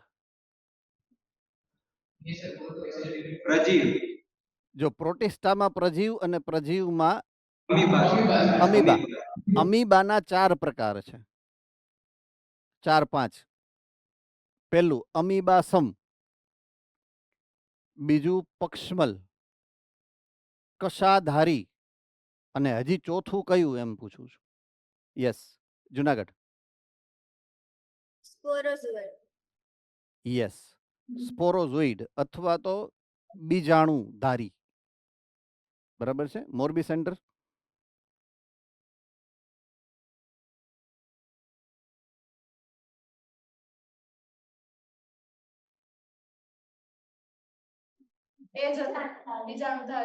યસ, બીજાણુધારી, રાઈટ. ઓકે. સો ઈ જો તમને ઘટનાક્રમ ખબર હોય તો એ તો એક કોષી સજીવ છે કારણ કે એ પ્રજીવ છે. તો એમાં ઈ કરે શું કે પોતાના જે કોષ છે કોષની અંદરથી કોષ રસ ગુમાવી દે. આપણે થોડીક વાર પહેલા બી વાત કરી હતી, સાવ જ્યારે શરૂઆત કરી હતી ત્યારે, કે પોતાનો કોષ રસ ગુમાવી દે એટલે સંકોચાઈ જાય કોષ રસ પટલ. કોષ રસ પટલ સંકોચાઈ જાય એટલે જાડુ બની જાય. સિમ્પલ. એટલે પોતાની આજુબાજુમાં એ જાડુ એક આવરણ બનાવી દે. તો એ આવરણ જાડુ શું કામ થાય? કોષ રસ પટલના સંકોચનથી. કોષ રસ પટલનું સંકોચન શું કામ થાય? પાણી ગુમાવવાથી. તો પોતાનું પાણી ગુમાવે, કોષ રસ પટલને સંકોચાવે અને જાડી દિવાલ બનાવી નાખે. આ અવસ્થાને બીજાણુ સર્જન કહેવાય, બરાબર છે. તો નિમ્ન કક્ષાના દરેક સજીવોમાં બીજાણુ સર્જન એ સામાન્ય સ્થિતિ છે અને એના દ્વારા એ પોતાનું જે હાર્શ પર્યાવરણ છે, અઘરું, જેને કહેવાય પ્રતિકૂળ પર્યાવરણ છે, એની સામે એ રક્ષણ મેળવે. જ્યારે પાછું અનુકૂળ સંજોગ આવી જાય, પર્યાવરણની સ્થિતિ પાછી સામાન્ય થઈ જાય, તો આજુબાજુમાંથી એ પાણી પાછું શોષણ કરી અને પાછું કોષરસનું પ્રમાણ વધારી અને ફૂલાઈ જાય, સામાન્ય થઈ ગયો, જેમ નોર્મલ હતો એવો. બરાબર છે? તો આમ એ પાછી પુનઃપ્રાપ્તિ કરી શકે છે મૂળ અવસ્થાની, બીજાણુ અવસ્થામાંથી. ઓકે, હવે ઉચ્ચ કક્ષાની વનસ્પતિઓમાં બીજ અને બીજી અમુક વાનસ્પતિક પ્રજનનિક સંરચનાઓ એ તેમના વિકિરણમાં મદદ કરે. વિકિરણ કરવું એટલે એનો ફેલાવો. બરાબર છે? દાખલા તરીકે મેં એક નાનું એવું વૃક્ષ ક્યાંક વાવ્યું છે મધ્યમ કદનું, અને એમાં પુષ્પ સર્જન થયું. બરાબર છે? એમાં બીજ બન્યા, અને આ બીજ જે છે એ એક જગ્યાએથી બીજી જગ્યાએ જ્યાં પડે અહીંયા બીજું નાનું એવું બીજું સેમ ટુ સેમ એક સરખું બીજું વૃક્ષ થાય. એમ કરતા કરતા ધીમે ધીમે એ જે વિસ્તાર છે એ વિસ્તારની અંદર એ જાતના વૃક્ષો જે છે એનું પ્રમાણ વધે. આને ફેલાવો અથવા તો વિકિરણ થવું કહેવાય. બરાબર છે? તો વિકિરણ પામવાનો અર્થ છે ફેલાવો થવો. બીજનું વિકિરણ એવો શબ્દ હશે, મીન્સ બીજનો ફેલાવો. બરાબર છે? તો વાહકો દ્વારા અથવા તો હવા દ્વારા કે પાણી દ્વારા એક જગ્યાએથી બીજ બીજી જગ્યાએ જાય અને ત્યાં એ સંતતિ સર્જન કરે, બીજી શું કહેવાય પેઢીના વનસ્પતિ સમૂહો ઉગે, તો એ ફેલાવો કરે છે. તો બીજનો ફેલાવો કરવા માટે બીજને સુષુપ્ત બનવું પડે. પોઈન્ટ સમજો તમે, કારણ કે ઈ વાહક એને લીએ, પછી ઈ કોઈ XYZ જગ્યાએ નાખે. તો બીજના બીજાંકુરણ માટે અનુકૂળ પર્યાવરણની જરૂરિયાત પડે. એવું તમે સમજો હશે વૃદ્ધિ અને વિકાસની શરૂઆતમાં, ચેપ્ટર નંબર 11, 12, 13, 14 કયું હતું 11મા ધોરણમાં? વનસ્પતિ વૃદ્ધિ અને વિકાસ, 13મું ચેપ્ટર. બરાબર છે? તો એની અંદર જ્યારે બીજાંકુરણની વાત તમે સમજી હશે, સૌથી પહેલો જ મુદ્દો અહીંયાથી જ શરૂઆત કરી છે એ ચેપ્ટરની અંદર. તો બીજાંકુરણની આદર્શ પરિસ્થિતિ કોને યાદ છે?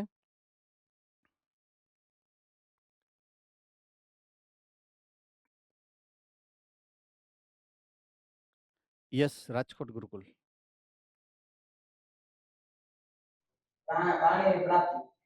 પાણી. ઓકે, મોરબી?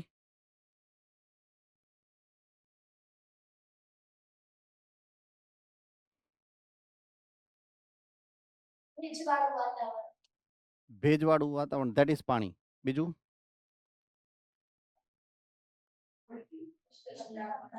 ઇષ્ટતમ તાપમાન. તાપમાન. Very good. ત્રીજું? પ્રકાશ. નો. પ્રકાશ તો પ્રકાશ સંશ્લેષણ માટે. એની પાસે ક્યાં પર્ણ છે? યસ, રાજકોટ ગુરુકુલ.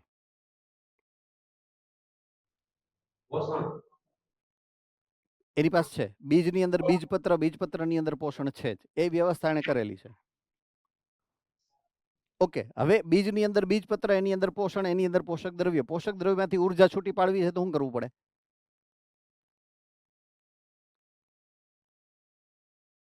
ઉર્જા છૂટી પાડવી છે તો શું કરવું પડે?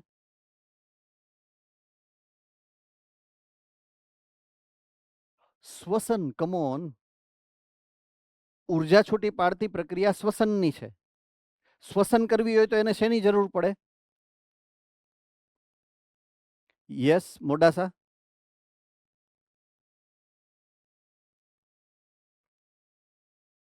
ઓક્સિજન. Good, oxygen. તો ત્રીજી કન્ડિશન એને જોઈ છે એ ઓક્સિજન છે. એક પાણી, બીજું તાપમાન અને ત્રીજું ઓક્સિજન, એટલે કે હવા. જો આ ત્રણેય ઇષ્ટતમ સ્થિતિમાં પ્રાપ્ત થાય તો જ બીજનું બીજાંકુરણ થાય. ત્યાં સુધી બીજનું બીજાંકુરણ ન થાય અને હું ગમે ત્યાં બીજ ફેંકી દઉં તો આ ત્રણેય પરિસ્થિતિ મળે એવી પોસિબિલિટી ઓછી. તો જ્યાં સુધી એને ઇષ્ટતમ સ્થિતિમાં નો એને ટૂંકમાં એને મળે નહીં ત્યાં સુધી એને સુષુપ્ત રહેવું પડે. તો બીજ સુષુપ્ત શું કામ રહે છે એનું વૈજ્ઞાનિક કારણ મેં તમને અત્યારે સમજાવ્યું. બીજને સુષુપ્ત શું કામ રાખવા પડે છે સૃષ્ટિ દ્વારા, વનસ્પતિ સૃષ્ટિ દ્વારા, એની પાછળનું આ વૈજ્ઞાનિક કારણ છે. યસ, રાજકોટ ગુરુકુલ.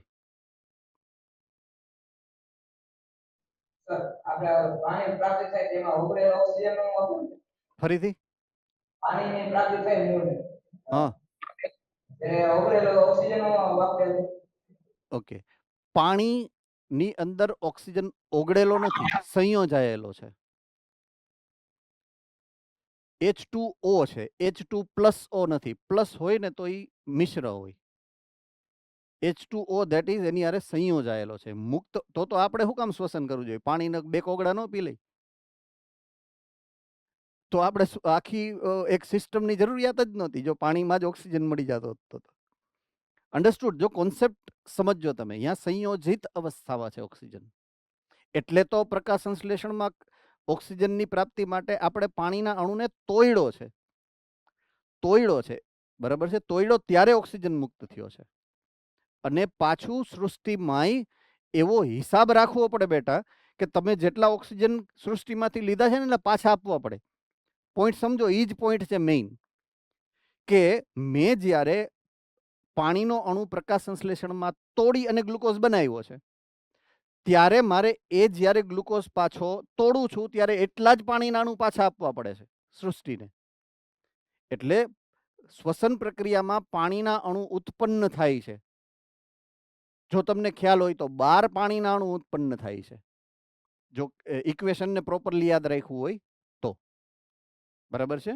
અને પ્રકાશ સંશ્લેષણમાં તમારે એ 12 પાણીના અણુ વાપરવા પડે છે. તો જેટલા પાણીના અણુ તમે વાપરા એટલા તમે શ્વસન દરમિયાન પાણીના અણુને ઉત્પન્ન કરો છો પાછા. બેલેન્સ રાખવું પડે છે. બરાબર છે? એટલે આ શ્વસન અને પ્રકાશ સંશ્લેષણમાં અણુઓનું આ બેલેન્સ છે ચોક્કસ પ્રકારનું. એકબીજાથી સાવ ઊંધી પ્રક્રિયા છે. એક બાજુ હું આમ એરો કરું તો એ પ્રકાશ સંશ્લેષણ થઈ ગયું, એ જ એરો હું આમ બાજુ કરી નાખું તો એ શ્વસન થઈ ગયું. તમે જોઈ લેજો, તમે લખજો ઇક્વેશન અને બે એરા ઊંધાવડા કરી નાખો એટલે એક પ્રકાશ સંશ્લેષણ સમજાવશે અને એક શ્વસનની પ્રક્રિયાને સમજાવશે. બરાબર છે? Okay, I hope it is very clear in to your mind, right? તમને મગજમાં પરફેક્ટલી બેસી ગયું છે મેં તમને સમજાવ્યું એ. રેડી? ઓકે, સો આપણે આ બીજા પોઈન્ટને પૂરો કરીએ. નેક્સ્ટ પોઈન્ટ ઉપર આપણે જઈએ તો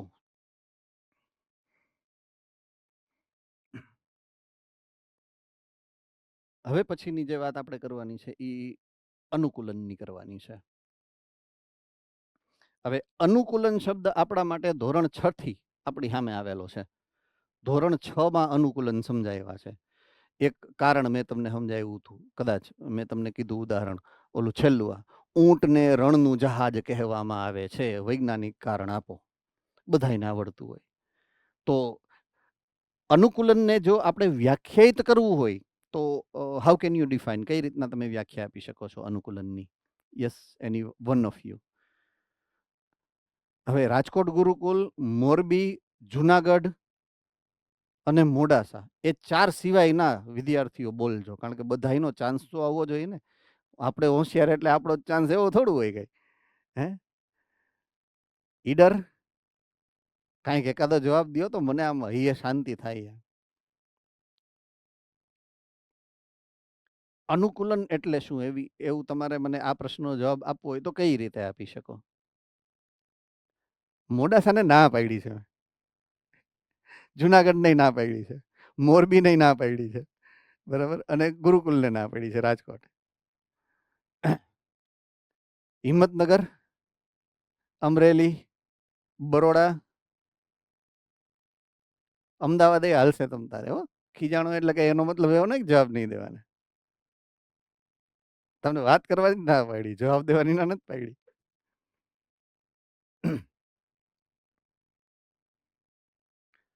દાહોદ આવ્યું, ચમલ્યા જવાબ હાલો ભાઈ.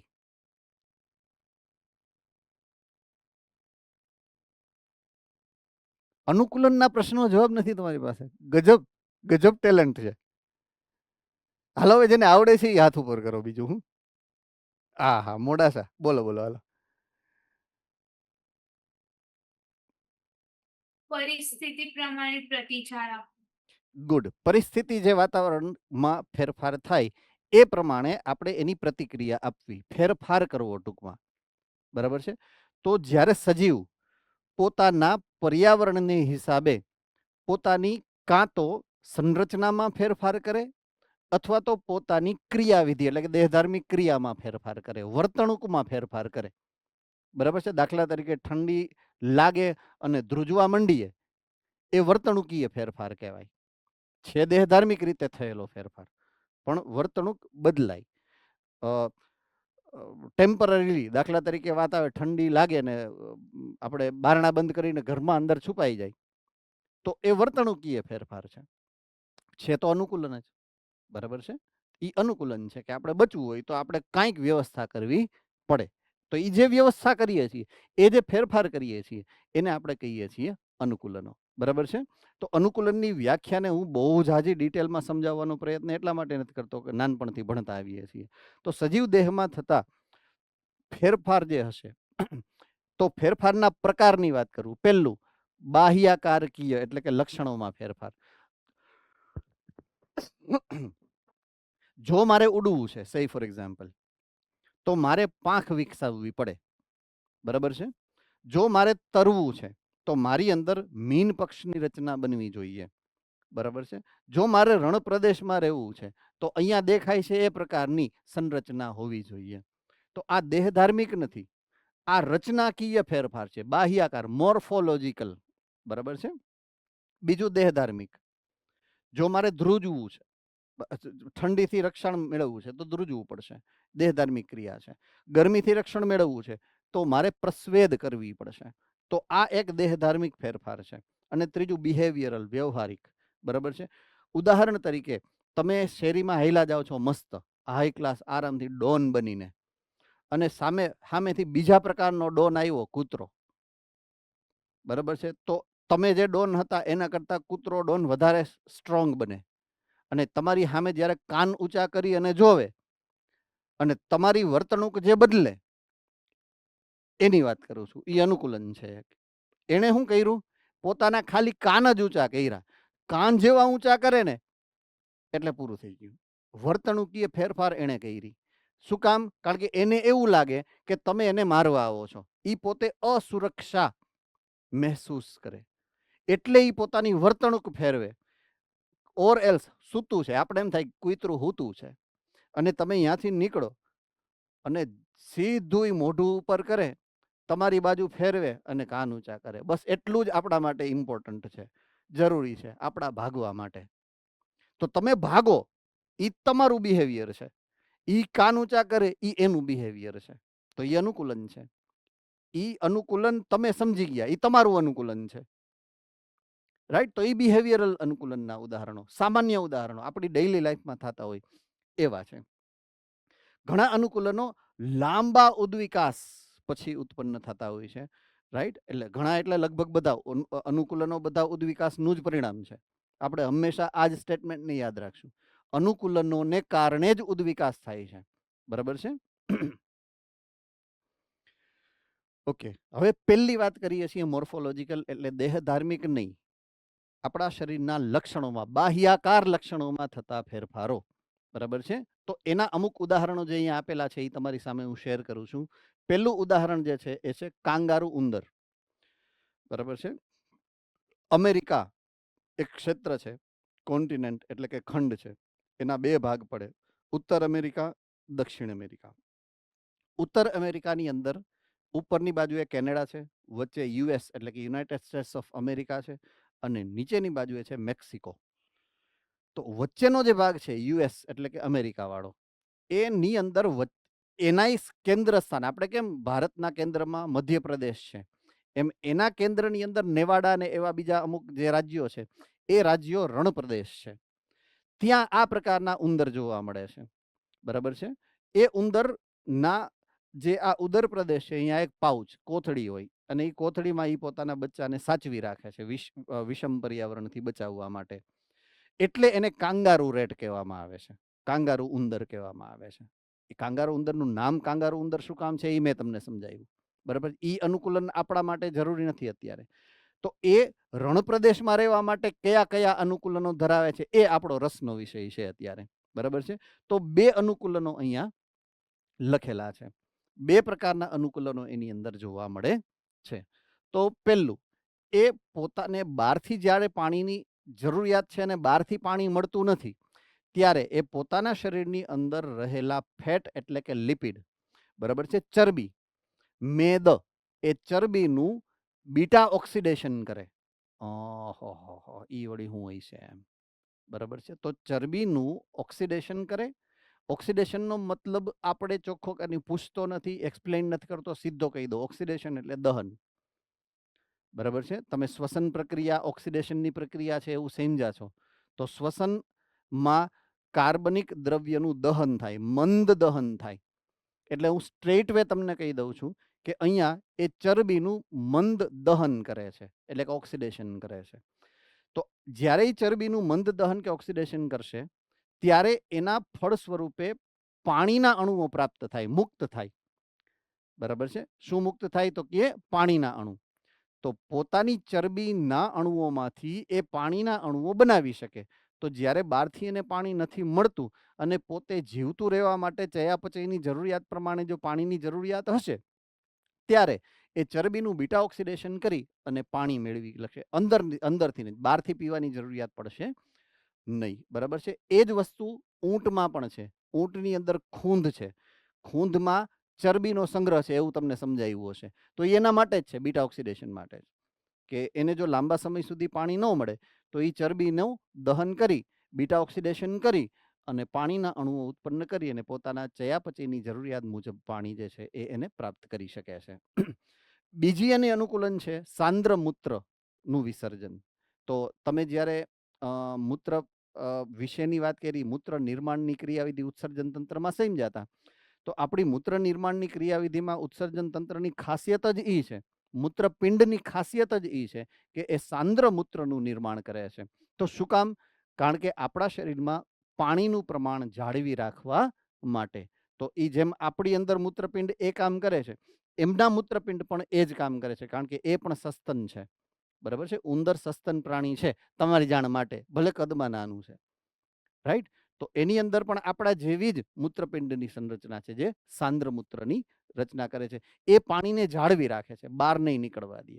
બરાબર છે. તો બે પ્રકારની રચના છે, એક પાણી ઉત્પન્ન કરી શકે પોતે અને બીજું પાણી પોતે જે અંદર હોય એ જાળવી શકે છે. તો આ રીતે બે પ્રકારની જે છે એ અનુકૂલિત સંરચનાઓ એની અંદર હોય છે. બીજું બહુ સામાન્ય ઉદાહરણ જે તમે ઘણી બધી વાર જોયું હશે, ચેપ્ટર નંબર 4માં, ધોરણ 5માં. બરાબર છે. બાહ્યાકાર જે અનુકૂલનો હતા બધા જ, મૂળ તંત્રના રૂપાંતરણો, પર્ણના રૂપાંતરણો. બરાબર છે. પછી એમાં કંટક આવ્યું હતું, પર્ણકંટક, ફાફડા થોર, પાછું આવ્યું. બરાબર છે. તો રણ પ્રદેશની અંદર જે વનસ્પતિઓ હોય છે સામાન્ય રીતે, એના અનુકૂલનોની વાત અહીંયા સમજાવી છે. તો સામાન્ય રીતે રણ પ્રદેશની જે વનસ્પતિઓ છે એના મુખ્ય જે અનુકૂલનો છે એમાં સૌથી પહેલું અનુકૂલન જે છે તો એના દેહની સપાટી ઉપર, વનસ્પતિ દેહની સપાટી ઉપર ફરતે એક આવરણ આવેલું છે, વેક્સ એટલે કે મીણનું, જેનું નામ છે ક્યુટિકલ. બરાબર છે. તો આ ક્યુટિકલનું જે સામાન્ય સ્તર હોય સામાન્ય વનસ્પતિઓમાં, એના કરતા રણ પ્રદેશની વનસ્પતિઓના ક્યુટિકલના સ્તર ખૂબ જાડા હોય. તો ક્યુટિકલનું અસ્તર જાડું થઈ જાય એટલે સપાટી ઉપર રહેલા જે પર્ણરંધ્ર છે એ ઊંડા થઈ જાય, થોડાક ખૂંચેલા થઈ જાય થોડાક. બરાબર છે. એટલે એને કહેવાય, આ એનું બીજું અનુકૂલન, કે એના પર્ણરંધ્રો ઊંડા ગર્ત એટલે કે ખાડામાં ખૂંચેલા હોય એવા હોય. હવે એને ફાયદો શું થાય? તો કે સૂર્યપ્રકાશ એને જ્યારે એની ઉપર પડશે ત્યારે એ જ્યારે ઉપર પડશે એટલે કોની ઉપર પડશે? બાહ્ય સપાટી ઉપર. બાહ્ય સપાટી ઉપર કોણ છે? ક્યુટિકલ. અને એ પણ કેવું છે? જાડું. એની વચ્ચે જે છિદ્રો આવેલા છે એમાંથી જ્યારે સૂર્યપ્રકાશ અંદર જાય તો છિદ્રમાંથી એ બાઉન્સ થતો જાય, પરાવર્તિત થતો અને છેલ્લે નીચે પહોંચે ત્યાં સુધીમાં ઠૂસકી ગયો હોય, હાવ મંદ પડી ગયો હોય. એટલે બાષ્પોત્સર્જનનું પ્રમાણ ઘટે. તો આ બાષ્પોત્સર્જનનું પ્રમાણ ઘટાડવા માટેના આ બે અનુકૂલનો છે, એક જાડુ ક્યુટિકલ અને બીજું ગર્તમાં આવેલા એના પર્ણરંધ્રો. બરાબર છે. બીજું, એના પછીનું અનુકૂલન, એનું જે પ્રકાશ સંશ્લેષણનો પરિપથ છે એ પ્રકાશ સંશ્લેષણનો પરિપથ વિશિષ્ટ રીતે રૂપાંતરિત થયેલો છે, જેનું નામ છે CAM, એટલે કે ક્રેસ્યુલેશન એસિડ મેટાબોલિઝમ. CAM છે. બરાબર છે. તો આ એક વિશિષ્ટ ચક્ર છે. તમને પ્રકાશ સંશ્લેષણમાં 2 ચક્રો સમજાવેલા છે. એક C3 પરિપથ અને બીજું C4 પરિપથ. આ CAM છે એ C4 પરિપથનું રૂપાંતરિત સ્વરૂપ છે, જેમાં પર્ણરંધ્ર ખુલવા અને બંધ થવાની પ્રક્રિયા જે છે એમાં થોડોક ફેરફાર હોય. CAM ધરાવતી વનસ્પતિઓમાં દિવસે પર્ણરંધ્રો બંધ રહે અને રાત્રે પર્ણરંધ્ર ખુલે. બરાબર છે? આઈ રિપીટ, જેમાં CAM ક્રેસ્યુલેશન એસિડ મેટાબોલિઝમ પ્રકાશ સંશ્લેષણનું ચક્ર હોય એમાં દિવસ દરમિયાન પર્ણરંધ્રો છે એ બંધ રહેતા હોય અને રાત્રે પર્ણરંધ્ર ખુલે છે. તો એનો ફાયદો શું થાય? તો દિવસ દરમિયાન પર્ણરંધ્ર બંધ રહે એટલે બાષ્પોત્સર્જન ન થાય, કારણ કે એ રણ પ્રદેશમાં એની પાસે પાણી ગુમાવવા માટે પાણી છે જ નહીં. એટલે તીવ્ર સૂર્યપ્રકાશ દરમિયાન એના પર્ણરંધ્ર ખુલે નહીં અને પર્ણરંધ્ર દ્વારા બાષ્પીભવન થાય નહીં. રેડી? એટલે આ એક કારણ છે કે એમાં શું કામ આ પર્ણરંધ્ર ક્રેસ્યુલેશન એસિડ મેટાબોલિઝમ છે, દિવસ દરમિયાન પર્ણરંધ્ર બંધ રાખે છે. અને છેલ્લું, એના પર્ણો રૂપાંતરિત થઈ અને કંટકો બની ગયા છે. બરાબર છે? એમાં પર્ણ છે જ નહીં. ના રહેગા બાંસ અને ના બજેગી બાંસુરી. પર્ણ હોય તો એક તો વજન ઉપાડવું અને બીજું પાણીનું બાષ્પોત્સર્જન કરવું. બરાબર છે? એટલે એણે શું કર્યું? પોતાના પર્ણો ગુમાવી દીધા બાષ્પોત્સર્જન અટકાવવા માટે. અને પર્ણની જવાબદારી શું હતી? પ્રકાશ સંશ્લેષણ. તો પ્રકાશ સંશ્લેષણની જવાબદારી કોણે એને આપી દીધી? પ્રકાંડને આપી દીધી. કે પ્રકાંડ કેવું થઈ ગયું? પર્ણ સદ્રશ પ્રકાંડ. કેવું થઈ ગયું? પર્ણ સદ્રશ, એટલે કે પ્રકાશ સંશ્લેષી થઈ ગયું, ચપટું થઈ ગયું, પાંદડા જેવું. એટલે આ જે રચના તમે જોવો છો એ એના પર્ણો નથી, એ એનો પ્રકાંડ છે. એના પર્ણો તો એની ઉપર ઉગેલા કાંટા છે. તો પર્ણ કાંટામાં રૂપાંતરિત થઈ જાય છે, પ્રકાંડ એ પર્ણ સદ્રશ થઈ જાય છે. તો આવા અનુકૂલનો આ રણ પ્રદેશની વનસ્પતિની અંદર જોવા મળતા હોય છે. આ પાર્ટ ઓફ રિવિઝન છે, કારણ કે તમે ઘણી બધી જગ્યાએ આ પોઈન્ટ ભણી ગયા છો અલગ અલગ ચેપ્ટર્સની અંદર, અને કમ્પાઇલ કરી અને અહીંયા આપ્યું છે. તો જો વનસ્પતિને જેને કહેવાય કે રણ પ્રદેશમાં જીવવું છે તો એના માટે એને આ પ્રકારના અનુકૂલનો બાહ્યાકાર ફેરફારો કર્યા છે. લક્ષણોમાં, બાહ્ય લક્ષણોમાં ફેરફાર કર્યા છે. કાંટા બનવા, પર્ણ સદ્રશ પ્રકાંડ બનવું, એને બાહ્યાકાર ફેરફારો કરી અને અનુકૂલન કરવાની વાત કરી છે. બરાબર છે? હવે વાત છે ધ્રુવીય પ્રદેશોની. બધા ઘડિયાળ તરફ જોવો છો એ મને ખબર છે. બરાબર છે? હા. તો છેલ્લી આ વાત કરી દઉં. ધ્રુવીય પ્રદેશોમાં રહેતા સજીવો. એક મેં વાત સમજાવી હતી કે એમાં નાના કદના પ્રાણીઓ હોતા નથી, પણ મોટા કદના પ્રાણીઓ તો છે જ આ એરિયા. બરાબર છે? તો આ છે સીલ અથવા તો સી કાવ. બરાબર છે? સમુદ્રી ગાય, સીલ, જેને તમે સીલ માછલી કહો છો. માછલી સસ્તન પ્રાણી છે એને. તો આ સીલ છે. એવી જ વેલ હોય જે સસ્તન પ્રાણી છે. તો એ ધ્રુવીય પ્રદેશમાં જોવા મળે છે. પક્ષીઓમાં દાખલા તરીકે હું વાત કરું, પેંગ્વિન, તો એ બી ધ્રુવીય પ્રદેશમાં જોવા મળે છે. તો એમાં એ બધાય પ્રાણીઓને તમે સરખાવશો ને તો એના ઉપાંગો, ઉપાંગો એટલે હાથ અને પગ, બીજું કાન, સસ્તનની લાક્ષણિકતા કાન છે, તો એ કાન અને એના હાથ પગ એ બધા હાવ ટૂંકા હોય. કેવા હોય? ટૂંકા હોય. બરાબર છે? તો એ એક અગેઇન કેસ સ્ટડી છે, ઘટના છે. અને એ સમજાયું સૌથી પહેલા એલન નામના વૈજ્ઞાનિકે. એટલે એને એલનનો નિયમ કહેવાય કે ધ્રુવીય પ્રદેશમાં રહેતા સસ્તનો એના કાન અને એના ઉપાંગો એટલે કે હાથ પગ હંમેશા નાના કદના હોય છે. આ નિયમ આપવાવાળા વૈજ્ઞાનિક છે એલન, અને એટલા માટે આ નિયમને કહેવામાં આવે છે એલનનો નિયમ. બરાબર છે? હવે એનાથી થાય શું? તો કે પોતાના ઉપાંગો મોટા છે, પોતાના કાન મોટા છે, તો એ સપાટી ઉપરથી એ ઉષ્મા ઉર્જા ગુમાવી શકે. બરાબર છે? એટલે એ ઉષ્મા ઉર્જા ન ગુમાવે એટલા માટે એના ઉપાંગો અને એના કર્ણો એટલે કે કાન નાના કદના જોવા મળતા હોય છે. તો ધ્રુવીય પ્રદેશમાં નાના કદના સસ્તનો છે જ નહીં, અને જો મોટા કદના સસ્તનો કે વિહગ હશે તો એના પગ અને હાથ નાના નાના હશે, એના કાન નાના નાના હશે. બરાબર છે? આવા અનુકૂલનો ધ્રુવીય પ્રદેશની અંદર જોવા મળતા હોય છે. ઓકે, હવે આવશે દેહ ધાર્મિક કે જૈવ રાસાયણિક અનુકૂલન, અને એની વાત હવે આજે આપણે નથી કરતા, આના પછીના લેક્ચરમાં એટલે કે પરમ દિવસ કરશું. બરાબર છે? તો અહીંયા આપણે આ લેક્ચરને પૂરો કરીએ છીએ. જો કોઈ તમને ડાઉટ હશે અત્યારે, કારણ કે સમય પૂરો થઈ ગયો છે એટલે હું હવે ડાઉટ સેશન નથી લેતો, એવું હોય તો લખી રાખજો. આના પછીના લેક્ચરમાં તમે મને હેન્ડ રેઇઝ કરીને પૂછી શકશો. બરાબર છે?